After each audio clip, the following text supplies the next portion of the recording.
Hey guys, welcome back. So as preppers, a lot of times we're labeled as fearmongers. And I kind of understand that because a lot of the things that preppers talk about necessitate fear. You almost need fear in order to have a reason to prep. And I know people say don't fear, but just be honest, there's some fear there. There's some fear involved with wanting to prep. But what I want to propose is that the real fearmongers are the mainstream media right now. Because everywhere you look, everywhere you read, every Google News feed, every news station is talking about, or at least mentioning, some form of nuclear threat. Talking about the R country and everything that's going on over there. Recently, the nuclear submarine has gone missing. Apparently the one with the Poseidon torpedo that could cause a nuclear tidal wave. Insane. But they just started talking about that. And what I'm thinking is all this talk about nuclear is one big fear-mongering basically method of controlling the people. Now, don't get me wrong. I'm still going to prep the best that I possibly can in case there is some kind of nuclear threat. Can't prep very much for it because I can't build a basement here in Florida where I'm about 8 feet above sea level, but I'm still going to do what I can, get what I can. Anyway, most people's mindset, I have found, is that if they are threatened with some kind of nuclear attack, they're just going to give up. They're going to fold. They're not going to try to prep because they see it as futile. They see it as impossible to prep for, and they don't think that there's any chance of survival. I came to this realization when I posted a video about preparing for a nuclear threat, and an overwhelming response in the comment section was, well, at that point, life's not going to be worth living. I'm not preparing for it. I'm just going to die.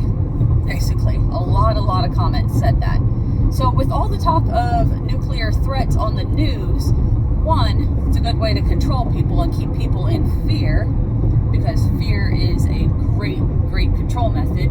And two, it's a great way to keep people unprepared, because the average person who is not in the preparedness mindset, or a prepper as you would say, the average Joe, they're not going to try to prepare for any kind of a nuclear event.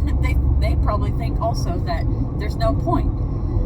But more likely, I'm thinking, especially after watching Dragon Day, is that nuclear is the less likely situation to happen. We see things escalating all over the place. It is definitely escalating, and we need to be watchful.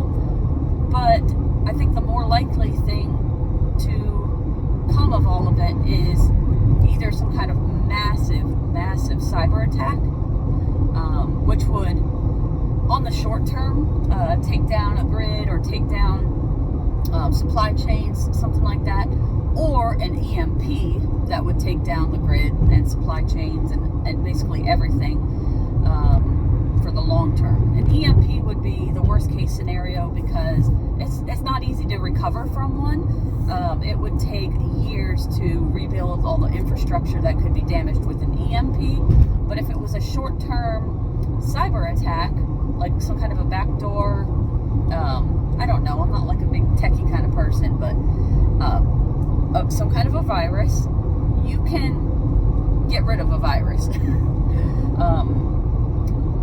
But I'm thinking that's the more likely thing to happen, and you can prepare for an EMP or cyber attack or something like that, because the things that would come of one of those events is power outage, the utility services such as water and sewage not running,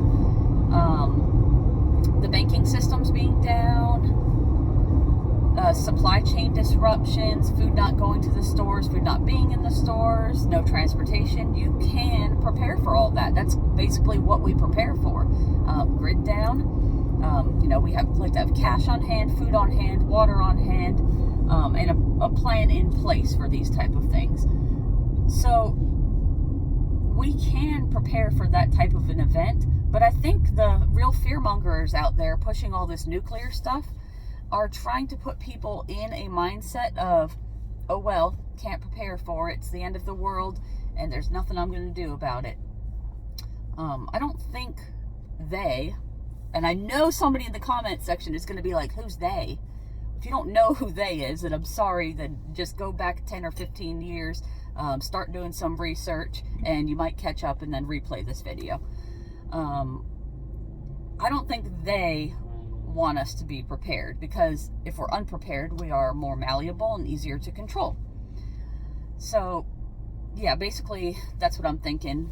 It kind of reminds me of in the movie 1984, where obviously the people were massively controlled out of fear, rationing, shortages, and all sorts of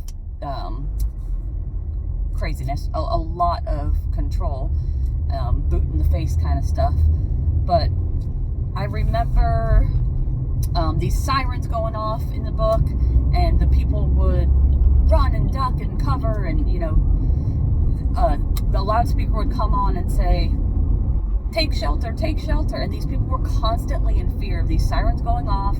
And I don't know if it was the Eurasians or somebody else that would be attacking, but they would say, the Eurasians are attacking, the Eurasians are attacking. And these people were just in a constant state of fear, and also very easily controllable.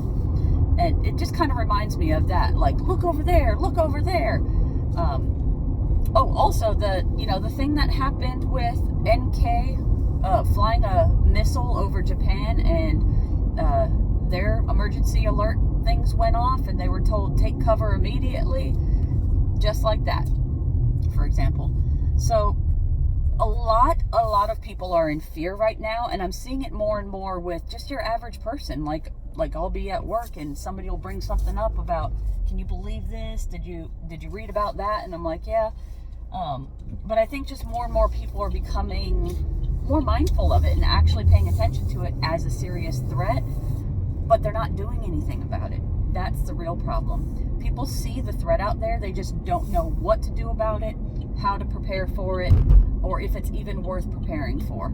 So I don't really know what the point of this video was, except to ramble and to say that possibly, and don't take my word for this, but possibly all this nuclear stuff is just for fear-mongering, to keep people unprepared, to keep people scared. But you guys keep prepping, and if you're new to this channel and you got this far, please hit subscribe, because a lot of what I do on this channel is teaching people how to be prepared. This is my preparedness journey, I guess. I'm not a professional by any means. I learn a lot from you guys in the comment section and from other YouTube content creators. And basically, this is just my journey into preparedness, and I thank you for joining me along the way. I'll see you in the next video.